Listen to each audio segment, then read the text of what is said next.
V dnešnej chvíľke poézie vypočujte si úryvok z básne Andreja Sládkoviča Detvan v podaní Mikuláša Hubu, Martina Gregora, Juliusa Pántika, Ondreja Jariabka a Karola Zachara.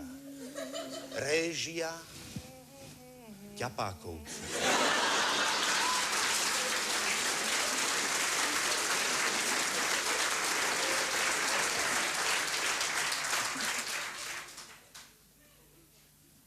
Stojí vysoká divá poľada, ať stará ohromných stínov, pod ňou dedina detvou volaná,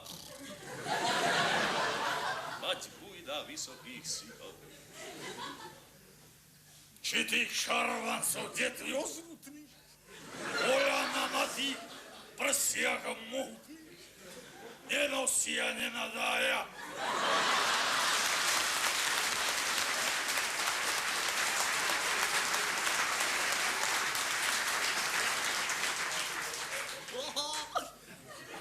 Alebo na tie výrečky.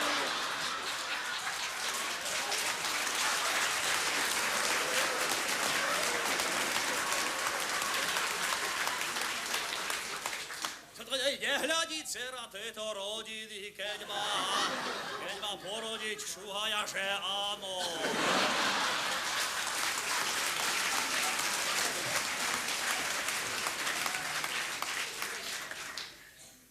Ako by detva obrov nemala. Mať zrodila v poli syna.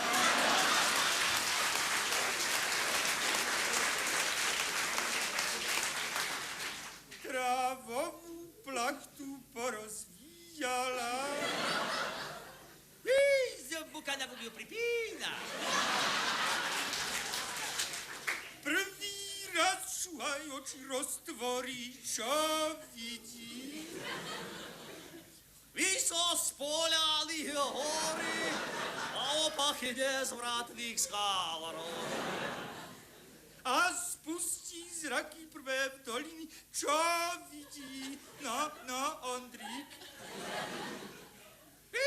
Horí zázračnej stíny a prekrásnu slovenskú diaľ.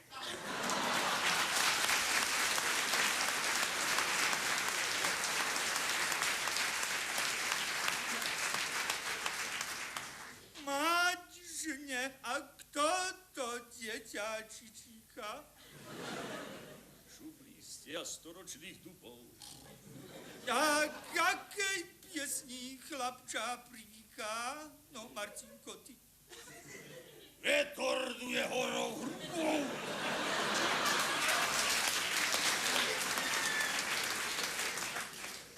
A pekná pieseň šudnej materi mladučku dušu len s krásou viery. Aby si celkom nezdivel, no dokončí to Dusičo. A ja preto potom ráno počúva, rozumie.